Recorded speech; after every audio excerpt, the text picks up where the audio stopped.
आज जिस तरह से हमारे देश के जो खिलाड़ी हैं, हमारी जो महिलाएं हैं, जो लड़कियां हैं, जो आगे स्पोर्ट्स में आगे जाना चाहती हैं, कहीं ना कहीं भारतीय जनता पार्टी उनकी अनदेखी कर रही है, उनके साथ अन्याय कर रही है। और दुराचार और बलात्कार जैसे गंभीर संगीन अपराधों में जो सांसद उनका जो काम है वो अहले सियासत जाने, मेरा पैगाम मोहब्बत है जहां तक पहुंचे। नमस्कार, मेरा नाम अनवर सिद्दीकी और आप देखना शुरू कर चुके हैं सत्य लाइव टीवी। समाजवादी पार्टी के इस समय हमारे बीच में तेज तर्रार राष्ट्रीय प्रवक्ता हैं निधि यादव जी, जो कि अपनी राजनीति में एक अलग पहचान इन्होंने बनाई हुई है। तो हमारे साथ इस समय बनी हुई हैं। आपका बहुत बहुत स्वागत है सत्य लाइव टीवी में। जी शुक्रिया। आज देश के अंदर एक बहुत बड़ा मुद्दा महिलाओं का उठा है। जो आपको पता होगा कि इस समय दिल्ली के जंतर मंतर पर देश की वो पहलवान जिन्होंने ओलंपिक में मेडल लाया और पिछले कई दिनों से वो जंतर मंतर पर धरना प्रदर्शन कर रही हैं, भाजपा सांसद के खिलाफ एक बड़े गंभीर आरोप वो लगा रही हैं। क्या कहना चाहेंगी? भारतीय जनता पार्टी का तो स्वभाव ही है कि किसी भी आरोपित जो भी उनके माननीय हैं, आज अगर आप देखिए तो सबसे ज़्यादा अगर अपराधी और सबसे ज़्यादा अगर जितने भी केसेस अगर सबसे ज़्यादा किसी के पार्टी के विधायकों या फिर सांसदों के ऊपर है तो वो भारतीय जनता पार्टी है। तो भारतीय जनता पार्टी तो देखिए कोई भी एक्शन लेने वाली नहीं है। आज जिस तरह से हमारे देश के जो खिलाड़ी हैं, हमारी जो महिलाएं हैं, जो लड़कियां हैं, जो आगे स्पोर्ट्स में आगे जाना चाहती हैं, कहीं ना कहीं भारतीय जनता पार्टी उनकी अनदेखी कर रही है, उनके साथ अन्याय कर रही है। और दुराचार और बलात्कार जैसे गंभीर संगीन अपराधों में जो सांसद आरोपित है उसके ऊपर कोई भी एक्शन नहीं लिया जा रहा है। ये भारतीय जनता पार्टी के चाल चरित्र और चेहरा है। हमारे प्रदेश का दुर्भाग्य है कि अपराधी संगीन आरोपों में घिरे हुए ये अपने खुद के केस वापस लेने वाले हमारे प्रदेश के ऐसे मुख्यमंत्री उप मुख्यमंत्री हैं।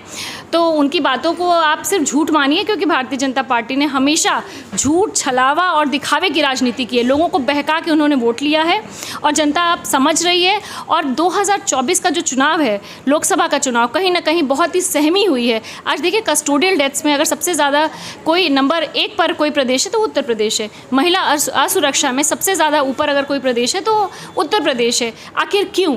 भारतीय जनता पार्टी की सरकार है, दोबारा चुनी हुई सरकार है। आज उनके पास कोई ऐसा काम नहीं है जो वो गिना सकते हैं। जो भी समाजवादी पार्टी की सरकार में जो एग्जेम्पलरी वर्क हुआ था, चाहे आप पुलिस हेडक्वार्टर्स की बात करें, चाहे आप एकाना स्टेडियम की बात करें, 1090 हेल्पलाइन की बात करें, 102, 108 आप मेडिकल सर्विसेज की बात करें, डायल 100 जिसको इन्होंने बदल के डायल 112 कर दिया है, वो सब समाजवादी पार्टी के समय के काम हैं। तो भारतीय जनता पार्टी के पास, उनके पास न दिखाने को कुछ है न बताने को कुछ है। हर मुद्दे पे फेल है ये सरकार। अभी एक गाना चला था समाजवादी पार्टी को लेकर, गुंडे बुला रहे हैं अखिलेश आइए, इस पे क्या कहना चाहेंगे? जिस तरह से आप बताइए कितनी उनका दुस्साहस मैं कहूँगी। लोकतंत्र में विपक्ष के खिलाफ इतने मुझे बोलना नहीं चाहिए, लेकिन ये बहुत दुर्भाग्यपूर्ण है कि ऐसे ऐसे गाने आप करके अपने ट्विटर अकाउंट से भारतीय जनता पार्टी डाल रही है। तो ये उनका, मैंने पहले ही कहा था, उनका चाल चरित्र और चेहरा है। वो निहायती विपक्ष को कभी भी वो सम्मान तो दूर की बात है, वो अपमानजनक बातें ही कर सकते हैं और छोटे से छोटे केसेस में लोगों के ऊपर मानहानि के केसेस कर देते हैं। भारतीय जनता पार्टी से किसी तरह का सम्मान की उम्मीद करना बेईमानी है। ये भारतीय जनता पार्टी के लोग झूठे हैं, मक्कार हैं और सिर्फ दिखावे की राजनीति करते हैं। निकाय चुनाव क्या लोकसभा से पहले सेमीफाइनल है? देखिए लोकतंत्र है, चुनाव आते जाते रहते हैं। कभी निकाय चुनाव होता है, उसके बाद लोकसभा चुनाव होता है, उसके बाद आपके पास प्रधानी का चुनाव होता है, उसके बाद आपका विधानसभा का चुनाव होता है। तो ये तो एक प्रक्रिया है जो लगातार चलती रह जाती है और लोकसभा के परिणाम भी आप देखेंगे कहीं ना कहीं वो समाजवादी पार्टी के पक्ष में ही आएंगे।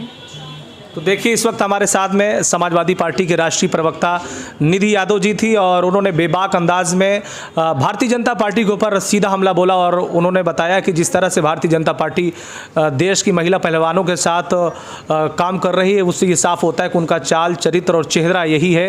हालांकि भारतीय जनता पार्टी साफ कहती है कि बेटी बचाओ बेटी पढ़ाओ का नारा है, सबका साथ सबका विकास है। आखिर इन नारों में कितनी सच्चाई है वो आने वाला समय बताएगा। लेकिन जो बीजेपी के दावे हैं उन दावों पर समाजवादी पार्टी की प्रवक्ता ने जोरदार हमला बोलते हुए उनके इस दावे को फेल बताया है और झूठ बताया और